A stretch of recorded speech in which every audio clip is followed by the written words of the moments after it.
Y este programa llega a ustedes a nombre del Banco de Venezuela, porque el mayor valor eres tú.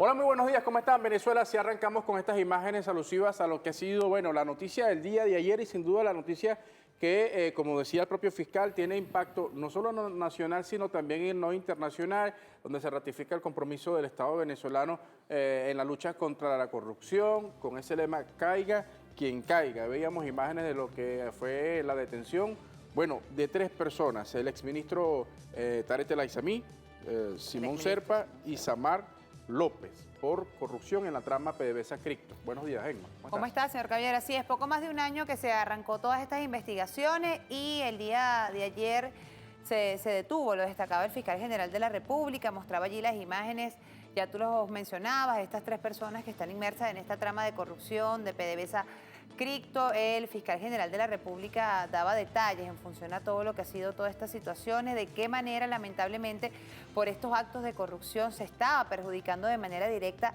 el tema de la economía de nuestro país. Ese era uno de los principales motivos, de las principales causas. El fiscal general también hacía alusión y señalaba que ellos tenían conexión, ¿no?, con Estados Unidos. Entonces era o iba más allá de un tema económico también, se traspolaba a un tema político muy importante allí. Se sigue avanzando, caiga quien caiga, lo decía incluso, siempre lo dijo el jefe de Estado venezolano, el presidente Nicolás Maduro, quien por cierto el día de ayer el fiscal general de la República hacía un reconocimiento porque en todas estas investigaciones siempre el Ejecutivo Nacional estaba brindando todo el apoyo y todo este acompañamiento, porque el jefe de Estado venezolano decía que no se van a aceptar corruptos en la revolución bolivariana. Y miren qué importante es, bueno, las palabras que ya vamos a ir revisando al detalle del fiscal, que justamente esta lucha contra la corrupción también se enmarca dentro de la lucha que tiene Venezuela contra las sanciones criminales. Recuerden ustedes, se han establecido y justamente hacia allí van las investigaciones también, los nexos, como tú lo has dicho, Emma, que tienen o esta organización o este sector que fue desarticulado, con nexos con Estados Unidos, con el gobierno, con la CIA, con sectores de la ultraderecha que están o han buscado justamente, bueno, dañar la economía de nuestro país. Ese ha sido uno de los elementos que ha tocado el fiscal Tarek William Saab durante su declaración el día de ayer. Vamos a ver de inmediato cómo lo ha reflejado el portal de la Casa Venezolana de Televisión esta información que se dio a conocer el día de ayer, y dice así. Detenidos el Aissami, Simón Serpa y Samar López por corrupción cripto o PDVSA Cripto. Como parte de la segunda fase de la trama contra PDVSA Cripto, el fiscal general de la República, Tarek William Saab, informó la detención del exministro de Petróleo Tarek El Aissami y el exministro de Economía y Finanzas, Simón Alejandro Serpa, y el supuesto empresario Samar López Bello, quienes actuaban a través de un banco digital como operador financiero de este grupo para facilitar el dinero en digital y efectivo para el funcionamiento de la mafia. Desde la sala de prensa del Ministerio Público, el fiscal expresó: a estos nuevos detenidos se les imputarán los delitos de traición a la patria, apropiación o distracción del patrimonio público, alardeamiento o validamiento de relaciones o influencias, así como legitimación de capitales y asociación para delinquir. Bueno, parte entonces de los delitos que han sido, bueno, establecidos, determinados por el Ministerio Público, y el proceso avanza. Hay más de 50 detenidos por esta trama de corrupción, esta trama de la cripto PDVSA, y bueno, se sigue avanzando en esto. De hecho, el fiscal general de la República dice que no se descartan nuevas detenciones, ¿no?, en los próximos días, en las próximas horas. Entonces hay que estar bien atentos, porque incluso muchas personas decían, bueno, ya ha pasado un año de toda esta situación y siempre se hacían la pregunta, ¿no? Siempre se hacían la pregunta. Bueno, aquí está, el fiscal se la respondió el día de ayer. Dijeron que desde el primer momento donde se dio a conocer esta lamentable situación, no dejaron de trabajar un minuto, un segundo para seguir avanzando en todas las investigaciones y seguir teniendo estas pruebas para seguir involucrando a las personas que tienen de una u otra manera incidencia, ¿no?, en estos lamentables actos de corrupción que van no solamente en contra el Estado venezolano, sino contra el pueblo venezolano, y cuánto daño nos han hecho estos actos de corrupción. Bueno, vamos a ver también, y lo decía el fiscal general de la República, estas situaciones de estos actos de corrupción iban de manera directa, dirigidas a tratar de implosionar nuestra economía, continuar, ¿no? Porque aunado al tema de las sanciones, también le sumamos este tema de la corrupción, bueno, y bastante se ve afectada el pueblo venezolano con estas situaciones. Vamos a escuchar. Estos sujetos se unieron para realizar esta actividad que yo pudiera calificarla de una de las más graves conspiraciones económicas para implosionar de manera, yo diría, casi que total, no solamente la moneda venezolana, sino disparar, como en efecto pudo haber ocurrido en un primer momento, el dólar paralelo. Estas personas utilizaban nada más y nada menos que lo más moderno en lo que se implicaría el sistema financiero, que son las monedas digitales. Pero una de las fases más, para mí, mafiosas, criminales, de cómo se dio este móvil, es el uso de la tecnología digital financiera para encubrir el delito. Sí, ahí está importante lo que ha dicho el fiscal Tarek William Saab, ¿no?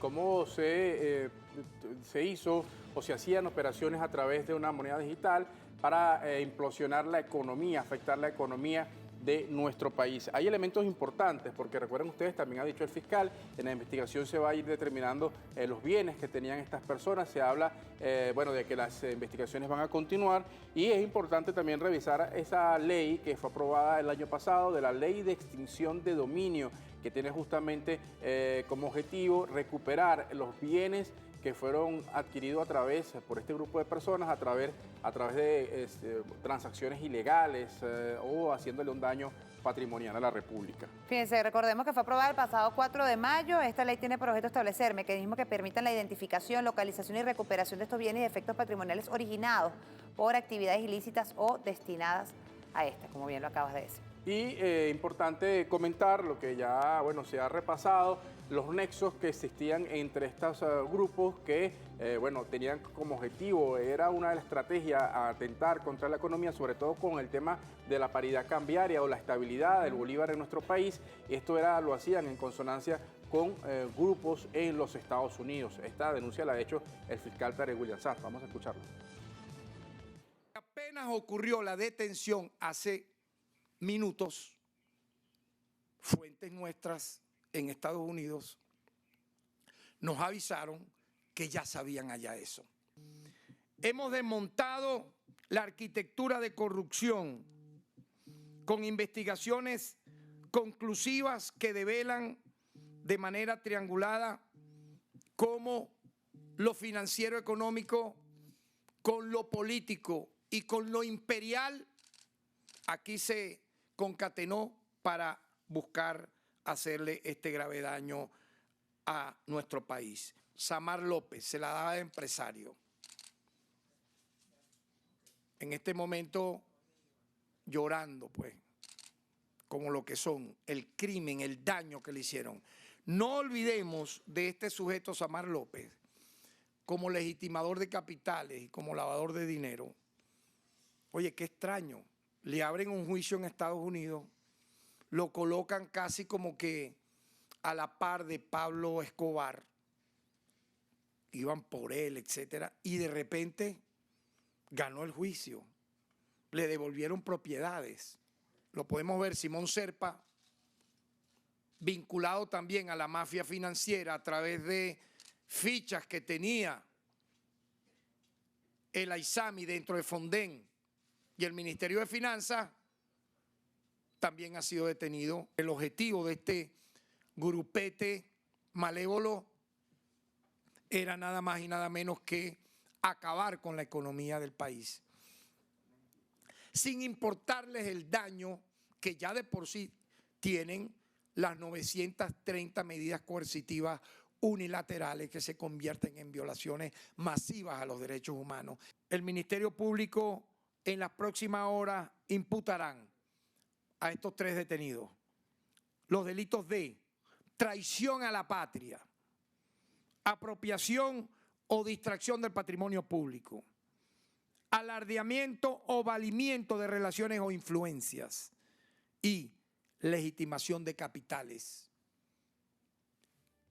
Bien, y veamos también entre los artículos que destacan nuestras leyes de la República, uno muy importante, tiene que ver con el Código Penal, quien en su artículo 128 destaca lo siguiente: fíjense, cualquiera que de acuerdo con una nación extranjera o con enemigos exteriores conspire contra la integridad de su territorio de la patria o contra sus instituciones públicas, republicanas o la utilice por cualquier medio para algunos de estos fines, será castigado con la pena de presidio de 20 a 30 años. Porque hacemos relación a este artículo del Código Penal, porque según las investigaciones, el fiscal general de la República destacaba que ya este grupo de esta trama de Cripto y PDVSA estaban aliados con sectores de Estados Unidos, es decir, se habla de traición a la patria. De hecho, está tipificado en uno de los delitos que se le están imputando a estas personas: traición a la patria, también, por supuesto, dañar el patrimonio de nuestro país con este tema de la corrupción. Y bueno, hay reacciones, ¿no? Hay reacciones, bueno, primero del pueblo venezolano, que obviamente su gran mayoría, bueno, rechaza estas situaciones y justamente apoya al gobierno venezolano en esta lucha frontal contra la corrupción, como se hace también contra estas medidas coercitivas que mantiene Estados Unidos contra nuestro país. Y entre esas reacciones vamos a revisar este comunicado que ha emitido la Fuerza Armada Nacional Bolivariana y ha sido publicado hace solo algunos minutos. Dice así: la Fuerza Armada Nacional Bolivariana, en apego irrestricto a las tradiciones y principios éticos, respalda de manera contundente e inequívoca todas las acciones que viene ejecutando el gobierno bolivariano y el Ministerio Público en la lucha incesante contra la corrupción, específicamente las relacionadas con las recientes detenciones de exfuncionarios públicos que laceraron en forma grosera y aberrante el patrimonio nacional mediante actos propios y, peor aún, estableciendo vínculos con empresarios inescrupulosos y organismos del imperialismo norteamericano para instrumentalizar acciones de sabotaje financiero que han afectado sensiblemente la estabilidad política, económica y social del país. Como nunca antes, los soldados patriotas nos apegamos a la atinada aseveración de nuestro comandante supremo al referirse al combate de este flagelo. Es una guerra a muerte de verdad, sin descanso, sostenido, implacable. He ahí la primera línea de revolución o de la revolución. En este sentido, continúa el comunicado, reiteramos que continuaremos acatando estrictamente los lineamientos y órdenes del ciudadano Nicolás Maduro Moro, presidente constitucional de la República Bolivariana de Venezuela, nuestro comandante en jefe, en todo lo concerniente a erradicar cualquier práctica inmoral en el manejo de los recursos públicos, lo cual redundará en beneficio y resguardo de los legítimos intereses del noble pueblo venezolano, contribuyendo de esta manera a consolidar el Estado democrático y social de derecho y de justicia contemplado en nuestra Carta Magna. En esta batalla titánica reafirmamos la más absoluta lealtad a los valores de honestidad, justicia y transparencia que promueve el proyecto bolivariano, comprometido siempre con la defensa de la soberanía, la paz, la independencia y la suprema felicidad de los hijos e hijas de esta gran nación. Chávez vive, la patria sigue, independencia y patria socialista, viviremos y venceremos, el sol de Venezuela nace en el Esequibo, independencia o nada, leales siempre, traidores nunca. Vladimir Padrino López, general en jefe ministro del Poder Popular para la Defensa. Bueno, ahí está el comunicado que emite la Fuerza Armada Nacional Bolivariana. Seguramente seguirán expresándose las instituciones del Estado venezolano, acompañado también por el pueblo en todas estas acciones contra la corrupción. Es importante decir, el fiscal lo comentaba, estas investigaciones, recuerden ustedes que este proceso ya se había iniciado, como ya decíamos, más de 50 personas detenidas, y hay algunos elementos importantes para colocar en contexto, elementos de la investigación. Así es, pero no solamente el Estado venezolano durante todo este periodo ha inculpado a estas personas por actos de corrupción, o solamente se ha visto esta trama de PDVSA Cripto. También hay otras tramas de corrupción a los cuales el Estado venezolano le ha hecho frente, y el gobierno bolivariano siempre ha estado haciéndole el acompañamiento, ¿no?, a las organizaciones y a las instituciones que tienen esa competencia para hacer valer, y que aquí en Venezuela, caiga quien caiga, como le ha dicho el jefe de Estado venezolano, no se permitan los actos de corrupción. Vamos a revisar otros actos a los cuales se ha hecho frente por parte del Estado venezolano. Sí, ahí está, y que justamente tiene que ver con PDVSA. Antecedentes de castigo de la corrupción en PDVSA. Rafael Ramírez, exministro de Petróleo y expresidente de PDVSA, se encuentra prófugo de la justicia, es solicitado por la justicia venezolana. Eulogio del Pino, ministro de Petróleo y expresidente de PDVSA, se encuentra preso por corrupción. Igualmente, Nelson Martínez, exministro de Petróleo y expresidente de PDVSA, fue encarcelado por también hechos de corrupción.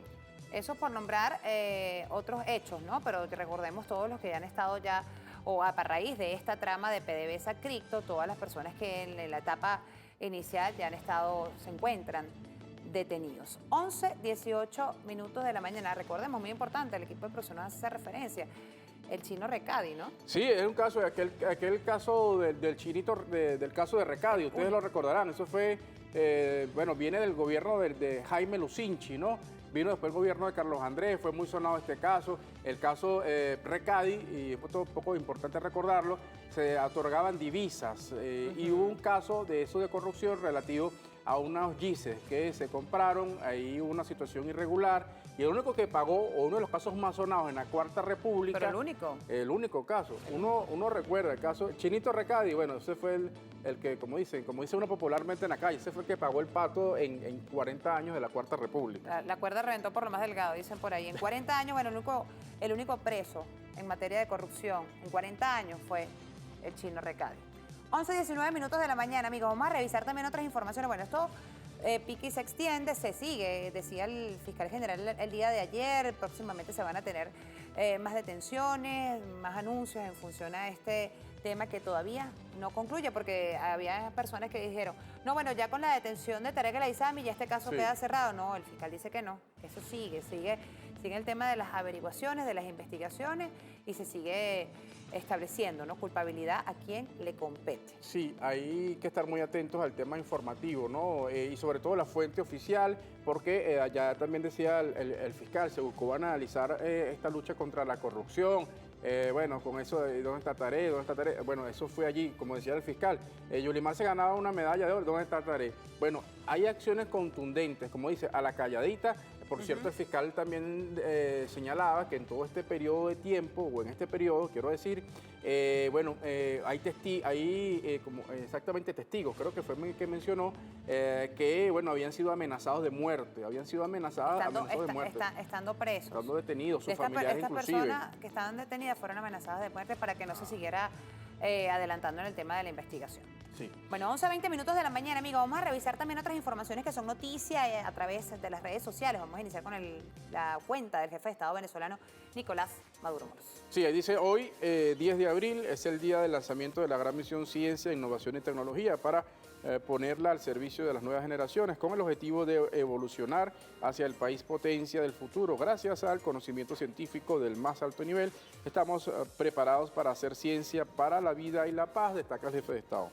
Otro mensaje también, en el Día de la Ciencia y la Tecnología celebramos los avances de la comunidad científica nacional y mundial, insistiendo en la necesidad de construir ciencia y tecnología desde una visión endógena que reduzca la dependencia y promueva la gobernanza tecnológica regional, pensando en el desarrollo común de nuestros países. Vamos a ver el siguiente video que es el jefe de Estado venezolano. Día especial, investigadores, científicos, innovadores, innovadoras. Estamos obligados a inventar, a ser innovadores, a ser inventores, a ser creadores. Y los científicos van como a la vanguardia en ese esfuerzo. Requerimos un esfuerzo continuado, evolutivo, increscendo, para darle cada día mayor forma a un proyecto científico nacional. Un proyecto de sociedad requiere un cierto tipo de estilo tecnológico. Vamos todos a construir esta patria bonita, que requiere mucho de ciencia, de tecnología. Les felicito a todos. Les envío desde aquí un mensaje de aliento, de apoyo y de admiración a todos los científicos y científicas, tecnólogos y tecnólogas, innovadoras e innovadores de nuestro país, que paso a paso se integran todos los días al esfuerzo por hacer un país mejor, grande, potencia. La ciencia y el conocimiento se ha integrado a la realidad venezolana para transformar, para generar soluciones, con un objetivo, la mayor felicidad social de un pueblo. para avanzar en la construcción de la verdadera independencia, la independencia científica, tecnológica, que es la verdadera independencia del siglo XXI. Felicidades a todos los científicos y científicas de Venezuela. Felicidades a la comunidad del conocimiento. Bueno, ahí está el jefe de Estado en esta publicación que hace a través de la red social X. Seguimos revisando más información, otros datos importantes que coloca el jefe de Estado. Fíjense, este es importante. A la comunidad musulmana de Venezuela y el mundo que hoy celebran la fiesta del fin del ayuno, en medio de la incertidumbre, el duelo, toda nuestra fuerza y solidaridad. Deseamos que la caridad, la compasión y la comunidad, hermosos valores de esta tradición, se multipliquen en el mundo entero, trayendo la paz. Destaca el jefe de Estado, además, adjunta esa imagen. Y finalizamos con este último mensaje que ha publicado el jefe de Estado. Dice: abril de victoria, a nosotros nos corresponde trabajar por el progreso, el crecimiento y el bienestar social de las venezolanas y los venezolanos. Esto lo vamos a lograr con nuestro plan, que es el pueblo y la unión, a través de la consolidación de la paz, la seguridad ciudadana, el amor y la esperanza. Vamos a hacer cambio y la estabilidad. De ahí nadie nos va a sacar, destaca el jefe de Estado venezolano. Y vamos a revisar este mensaje también, que tiene que ver con el apoyo, el apresto, sobre todo en estos tiempos, ¿no? El vicepresidente sectorial Remigio Ceballos Hichazo coloca lo siguiente, vamos a darle lectura. Ahí lo tenemos, sí, ahí está. Fíjense, dice de la siguiente manera: la gran misión Cuadrantes de Paz garantiza el fortalecimiento del sistema de gestión de riesgo y los órganos de seguridad ciudadana, brindando al Estado venezolano las capacidades para el combate contra incendios y todo tipo de amenazas como garantía de paz. Desplegado en todo el país. Recuerden ustedes que han sido detenidas 16 personas en una especie, bueno, quizás podemos decir, de una especie de guarimba, ¿no? De crear o de promocionar incendios forestales y casualmente, circunstancialmente, de manera simultánea, valga la expresión. Entonces, bueno, bien atentos a esto y a este tema. Bueno. Dos aspectos importantes antes de irnos a la pausa y mencionar a nuestro invitado. Uno, el día de ayer el jefe de Estado venezolano, eso lo vamos a estar conversando en la última parte de nuestro programa. El jefe de Estado venezolano sostuvo una reunión súper importante con el presidente de Colombia, Gustavo Petro, estuvo acá en Venezuela, importantísimo encuentro, eso lo vamos a estar tratando en la última parte de nuestro programa. Se sigue afianzando todo el lazo de integración, de hermandad, de cooperación entre ambos pueblos, y eso es muy importante, ¿no? Eso es muy importante, tomando en consideración todas las acciones que se presentaron cuando estuvo Iván Duque, cuando estuvo el señor Juan Manuel Santos, que permitieron o impidieron, mejor dicho, que se llevaran esas relaciones de hermandad entre ambas naciones. Bueno, se consolida nuevamente con la llegada de Petro y el presidente Nicolás Maduro. Eso como punto número uno, lo vamos a estar tratando al final del programa. Y punto número dos, lamentamos el fallecimiento del el papá de nuestro querido comandante supremo, Hugo Chávez, Hugo de los Reyes, falleció el día de ayer. Vaya desde aquí toda nuestra solidaridad a doña Elena, a la mamá de nuestro comandante supremo, también a todos sus hermanos, sus hijos, sus nietos, de verdad vaya toda nuestra solidaridad. 91 años tenía el señor Hugo de los Reyes. Además, por cierto, bueno, su vida, su trayectoria, además como maestro, es reconocida por toda Venezuela, ¿no? No solo en el estado Barinas, sino en toda Venezuela. Así que, bueno, desde acá, bueno, acompañamos a la familia Chávez en este momento. 11:25 minutos de la mañana, pausa cortica, no se aparte, ya venimos con más de su programa Café en la Mañana. Le presentamos a nuestro invitado de inmediato. ¿Con quién nos vamos a tomar el café? Ahí lo ven en pantalla. César Carrera, viceministro para la Organización y Participación Comunal. Mira, se viene la consulta popular nacional 2024. ¿De qué se trata? Ya nos van a dar todos los detalles, pero eso sí, usted no se despegue. Ya venimos con más de su programa Café en la Mañana.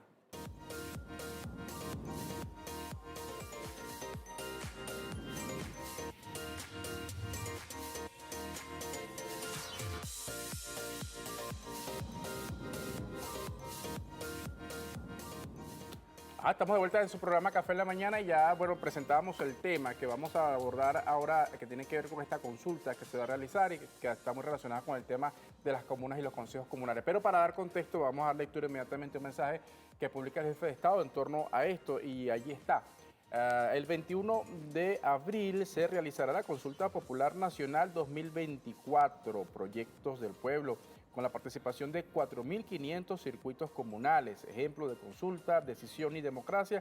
Seguimos de pie y victoriosos, encaminados por la senda del triunfo, destaca allí el jefe de Estado. Miren, Consulta Popular Nacional 2024.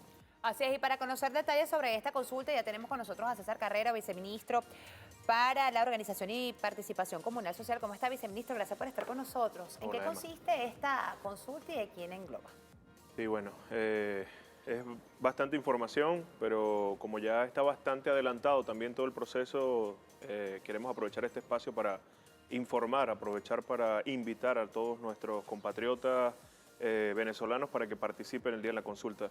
Les voy a contar rápidamente, la consulta nace por una convocatoria del presidente Nicolás Maduro, donde, haciendo referencia a una experiencia que se tiene en el estado Miranda, donde el gobernador Héctor Rodríguez ya ha hecho algunas consultas donde entrega recursos de forma directa a los consejos comunales, al Poder Popular, el presidente toma esta iniciativa y llama a una consulta a nivel nacional para el 21 de abril a todos los consejos comunales a nivel nacional. Son los 49.000 consejos comunales en todo el país que están convocados a esta iniciativa y recordemos que los consejos comunales pues están integrados por todos los habitantes del perímetro donde está conformado este consejo comunal, por lo tanto están convocados todos los habitantes de Venezuela a participar el 21 de abril. Ahora, ¿de qué se trata justamente? Un poco para ver el contexto, sabemos que es una experiencia que, bueno, nació en el estado Miranda, ahora se replica en todo el país. Los voceros de los consejos comunales han hecho, en una fase previa, han hecho asambleas en lo que nosotros hemos denominado los circuitos electorales. ¿Qué son los circuitos electorales? Es, bueno, inicia en una comuna, la conformación de una comuna es la agregación de diferentes consejos comunales en un territorio donde existe la comuna. Esa comuna se reúne o se reunió y postuló hasta 7 proyectos en ese ámbito territorial.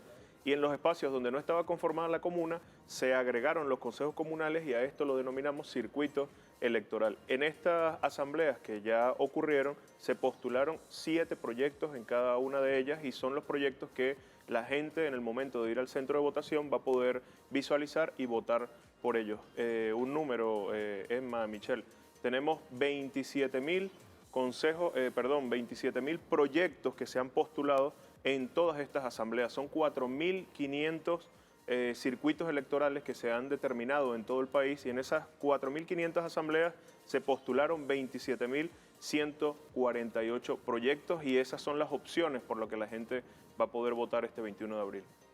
¿Cuál es el objetivo de esta consulta?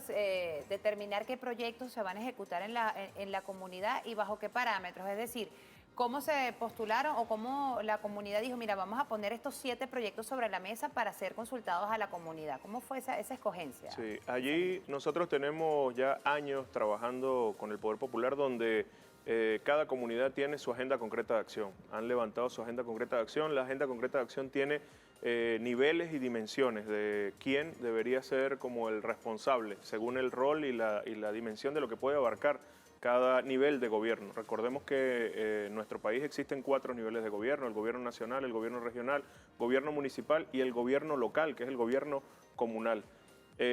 Hay problemáticas que le competen a los diferentes o a cada uno de esos niveles. La agenda concreta de acción contempla problemáticas o situaciones o proyectos o propuestas para poder ser atendida por cada uno de estos niveles de gobierno. Esta consulta está específicamente centrada en poder priorizar los proyectos que están dentro de la dimensión de lo que puede ejecutar la organización comunal. Es decir, es una consulta para que se escoja y se priorice el principal proyecto, el que sea más votado por la comunidad, que va a recibir, esa comunidad va a recibir los recursos por el gobierno nacional y va a ser ejecutado por la organización comunal. Es importante. Este proceso, dice entonces, son 7 los proyectos por comuna o por asociación, como ya usted lo destacaba. En esta consulta, ¿cómo son esas, o sea, que decir, cómo son las preguntas y cómo va a ser la selección de los proyectos que se van finalmente a aprobar? Sí, nosotros tenemos allí también alguna referencia sobre las propuestas que se han hecho. Tenemos proyectos que están enmarcados en tema agua, vialidad, tenemos electricidad, salud, educación, deporte, diferentes tipos de proyectos. Estos proyectos van a ser, en el momento de la gente ir a acercarse al centro de votación, va a poder visualizar en un gran papelógrafo los diferentes proyectos que fueron postulados en esa comunidad y la persona en un papelito va a poder anotar allí el número del proyecto, depositarlo en la caja. No lo hemos mencionado, tenemos el acompañamiento en este proceso del Consejo Nacional Electoral. Ellos nos están asesorando, están acompañando todo el proceso de la organización de este evento y de acuerdo a las instrucciones que ellos nos han dado, las instrucciones que nos han facilitado, pues está contemplado todo el proceso al que estamos acostumbrados, la herradura en el centro de votación. Y además este método del papelógrafo y del papelito es además el que día a día el Consejo Comunal aplica en la elección de las vocerías de sus consejos comunales. Así que es un proceso que a nivel de las vocerías y de la gente que ha participado en los procesos de elección de los consejos comunales es algo que es de rutina. Justo le iba a preguntar, viceministro, la participación que tiene el Consejo Nacional Electoral en el acompañamiento que le hacen. Usted habla de que están los centros de votación habilitados. ¿Cómo va a ser ese proceso de centros de votación en todo el país? Es decir, si yo vivo en una comunidad en el municipio Sucre, acá en el estado Miranda, ¿yo puedo votar en dónde? Quisiera que nos puntualizara un poco sobre eso y a partir de qué edad se puede votar. Claro. Perfecto. Nosotros hemos, en ese trabajo cercano con el Consejo Nacional Electoral, se han habilitado 15.617 centros de votación exactamente en todo el país. Esto es aproximadamente el 95, poco más del 95% de la totalidad de los centros de votación a nivel nacional. La campaña, si se quiere, lo que nosotros estamos instruyendo es la persona se acerca al centro de votación que tiene más cercano en su comunidad. ¿Por qué? Porque efectivamente la gente en un pequeño porcentaje no necesariamente vive donde vota tradicionalmente en el registro electoral, pues, pero donde vive es donde siente la problemática por lo que se está postulando el proyecto. Por lo tanto, la invitación es a la participación de la gente que tiene la problemática y que quiere buscar la solución. Y la convocatoria es a todos los mayores de 15 años a participar. Esto es, bueno, porque la ley de los consejos comunales así lo establece. Toda persona mayor de 15 años tiene derecho a ejercer el voto en los espacios comunitarios, por lo tanto esta consulta es un llamado a todo mayor de 15 años. A ver, viceministro, el número de proyectos entonces que, digamos, son 7, estamos hablando de cuántos consejos comunales que estarían presentándose para la consulta. Están convocados los 49.000 consejos comunales. Para aprobar 4.500. Para aprobar 4.500. Para aprobar 4.500 proyectos. Es importante. Es un proyecto que va a ser aprobado por circuito o por comuna, por circuito electoral en cada espacio. El que salga más votado será aprobado automáticamente y recibirán los recursos para ser ejecutado. Hay algo que nos ha pasado en la Asamblea. ¿Y qué ocurre con el resto de los proyectos? Y el que quedó de segundo, el que quedó de tercero. Eso es parte de esa priorización y el de ordenar la agenda, por lo que decía. Hay competencias y roles que tienen el resto de los niveles de gobierno. Se ordenaría y se marcaría una agenda para continuar el 21. Es decir, el 21 se aprueba el proyecto que más salga votado, pero los demás quedan en la agenda para buscar la solución a esa problemática. Incluso este proceso de consulta va a servir, ¿no? Como un censo incluso, a ver cuáles son las prioridades de cada comunidad para ver, bueno, de primer caso, la comunidad o el proyecto más votado fue el del agua, pero el segundo proyecto es el educativo, entonces se le hace seguimiento a ese proyecto, ¿no, sí. Viceministro? Nosotros tenemos una información que para nosotros es bastante importante siempre reflejarla en todos los espacios también. Por la información que se tiene en el Consejo Federal de Gobierno, la historia del ejercicio y en la ejecución de proyectos, nosotros manejamos que el Poder Popular es muy eficiente, pero muy eficiente atendiendo problemáticas que tienen que ver con educación, que tienen que ver con problemáticas con deporte, es decir, el arreglo de una cancha, lo que tiene que ver con salud, el mejoramiento de algún ambulatorio, de un CDI, las escuelas, el hacer alguna rehabilitación en una escuela. Mire, el Poder Popular, el proyecto puede ser para arreglar 2 salones, pero el Consejo Comunal o la comuna arregla esos 2 salones. No basta con eso, arregla un tercer, un cuarto salón. Le arregla el baño, no sé qué, le arregla la fachada a la escuela, le pone un mural y le alcanza para comprar algunos insumos para la escuela. Eso no pasa al azar, es porque la gente está apropiada y sabe que ese es un espacio que atiende a sus hijos, a lo más sagrado. Sí. Y entonces la gente se organiza y no es que multiplican el recurso, es que Lo que ocurre es que en el momento que están sacando las cuentas para que, bueno, necesitamos 10 pacas de cemento para resolver tal cuestión, se para alguien por allá, el de la ferretería que vive en la esquina, y dice, como ahí estudia mi chamo, yo voy a poner 5 pacas. Entonces, así cada quien va participando, se hace la callapa, se hace el trabajo voluntario, y entonces los recursos rinden más, y por eso son muy eficientes en este tipo de proyectos. Viceministro, ya tenemos que irnos. Ahora le quiero preguntar lo siguiente. Hay gente todavía por allí que dice que el bloqueo no existe, y quería justamente preguntarle en torno a cómo afectó la disposición de recursos en un momento para proyectos de los consejos comunales y cuál es la proyección para crecer en esta asignación. Michelle, excelente pregunta, porque a veces nosotros, como estamos en revolución, como decía el Che, lo extraordinario se vuelve cotidiano, se nos olvida. Estas cosas no ocurren en ninguna otra parte del mundo. Consultas como esta, participación como esta de la población. Nosotros tenemos información a propósito del Consejo Federal de Gobierno, el Sistema de Integración Comunal, donde se manejan todos los proyectos del Poder Popular, estadísticas que en el 2014 hablamos de aproximadamente 10.000 proyectos que fueron aprobados al Poder Popular. Luego del 2014 nosotros sabemos toda la guerra y el ataque que recibió nuestro país, y la aprobación de proyectos.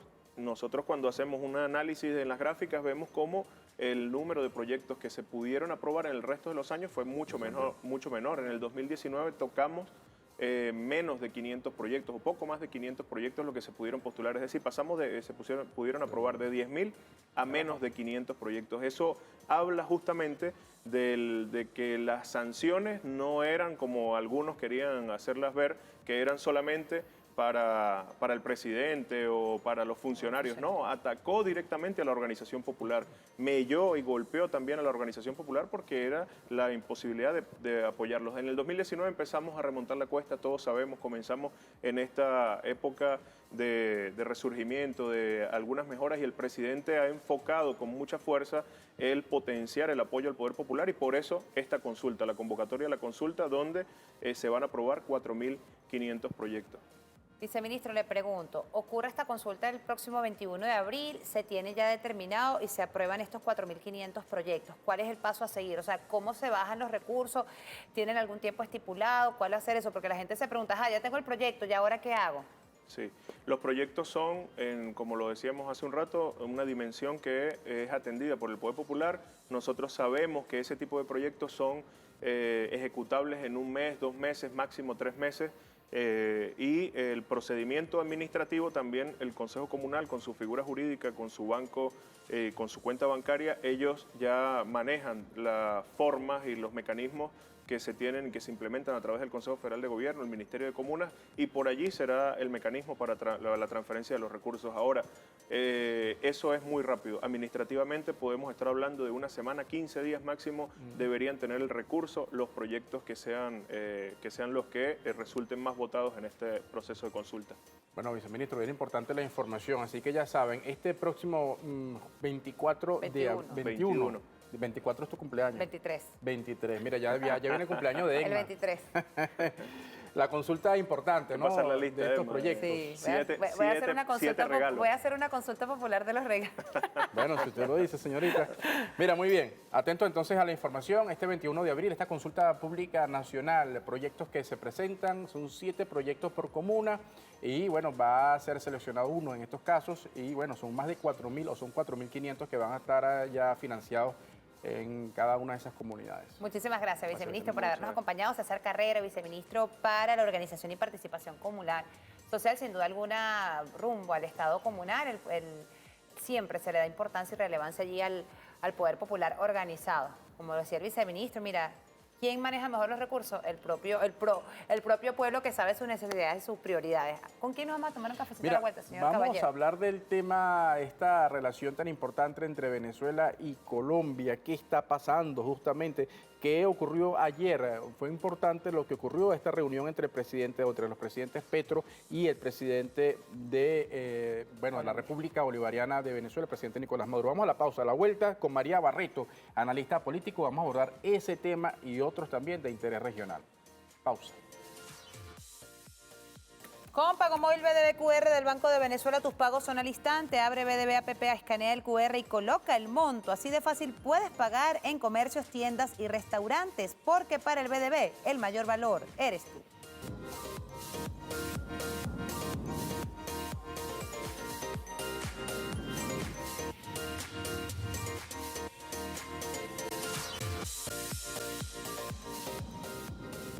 Amigos, de vuelta con más de su programa Café en la Mañana. Ya a esta hora, 11:47 minutos de la mañana, vamos a trasladarnos al estado Barinas. Allá se encuentra nuestra compañera Ana Raquel Ramírez con información que ofrecernos a esta hora. Ana Raquel, adelante, buenos días, te escuchamos.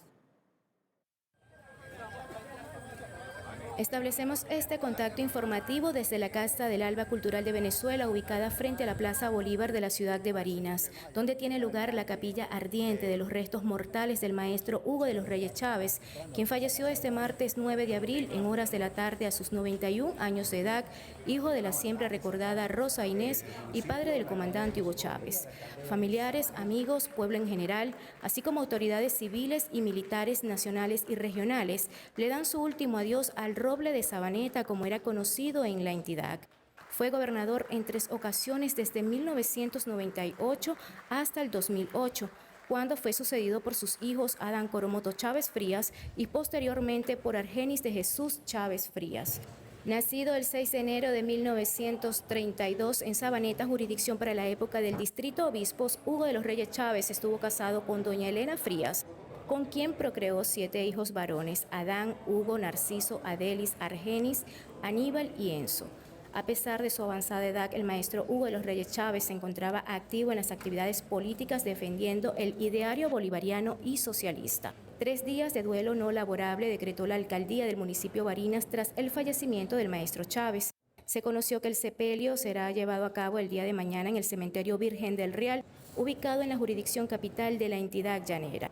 Más adelante estaremos ofreciendo más detalles desde el estado Barinas. Ana Raquel Ramírez, La Noticia. Muchísimas gracias, Ana Raquel. Información entonces que sucede a esta hora desde el estado Barinas, haciéndole esta capilla ardiente al papá de nuestro comandante supremo, Hugo de los Reyes, quien falleció el día de ayer. Así es, bueno, continuamos acá en su programa Café en la Mañana, ya nos acompaña nuestra invitada María Barreto y bueno, vamos a entrar en materia. Esta nueva visita del presidente Petro, la importancia que reviste en un contexto importante, preelectoral, donde bueno, Venezuela sigue siendo asediada a nivel internacional, ¿no?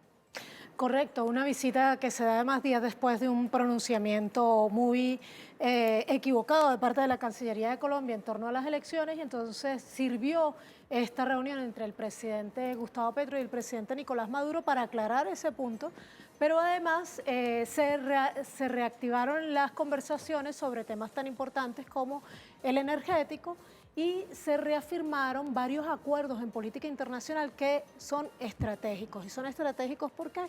Porque realmente estamos en un momento en que hay un violento relanzamiento de la doctrina Monroe sobre nuestra América, y el hecho de que el presidente Gustavo Petro y el presidente Nicolás Maduro hayan decidido que más allá de cualquier diferencia, como dijo el presidente Nicolás Maduro el lunes, nadie va a poder separar a Colombia de Venezuela, es muy importante, pero además se manifestaron contra esa brutalidad que fue la violación de la Embajada de México en Ecuador, un México que además está dirigido por el presidente AMLO, que está en año electoral y que se ha pronunciado tan vehementemente en defensa de Venezuela, de Cuba, de Nicaragua, los países que están siendo víctimas de bloqueo.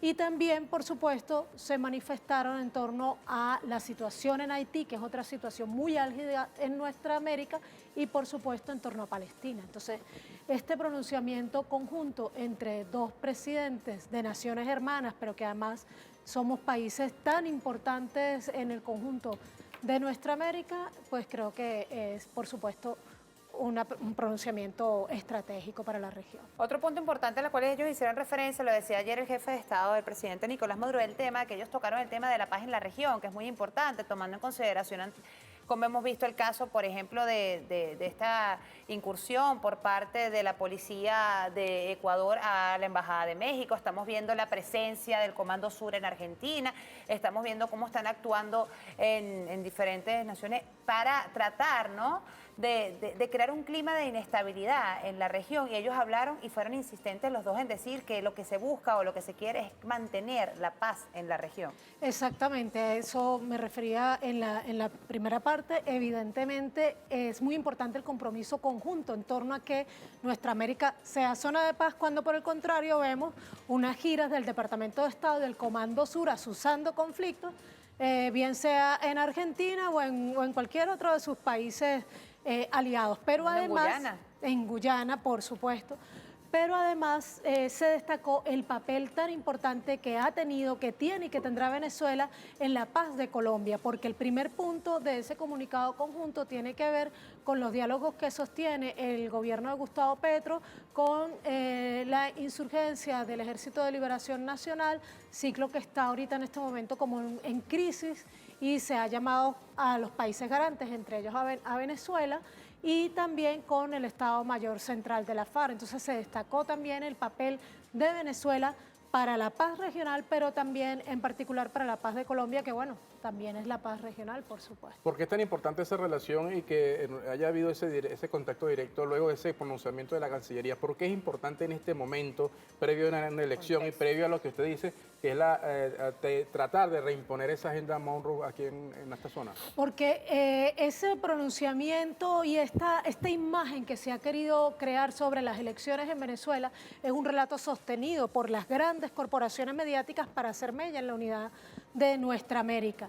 Y se había logrado entonces un triste pronunciamiento de parte de Colombia, solo le habían salido al paso los movimientos sociales. Recibimos, por ejemplo, pronunciamientos del Congreso de los Pueblos y del sindicato más antiguo de Colombia, que es la USO, exigiendo al gobierno de Gustavo Petro que rectificara, pero ciertamente María Corina Machado y todo ese relato que se ha construido alrededor de ella obedecen a los intereses del sionismo y del imperialismo en nuestro continente para deslegitimar el gobierno venezolano y en particular el próximo proceso electoral. Entonces, que se hayan reunido y se haya conversado seguramente con mucha franqueza, como es la característica de ambos presidentes, es muy importante, porque entonces allí comenzamos también a avanzar en enfrentar esas matrices que tratan de imponerse contra Venezuela y que todos estos 20 años de guerra comunicacional han tenido como eje Miami, Bogotá, Madrid. Ese triángulo ha sido el generador de la guerra comunicacional contra Venezuela. Fíjese, ayer Gustavo Petro decía palabras como esta: Colombia puede ayudar mucho en la paz política, en la estabilidad política que hemos propuesto que se pueda lograr en toda Sudamérica. La paz política en Venezuela puede ser también la paz armada en Colombia.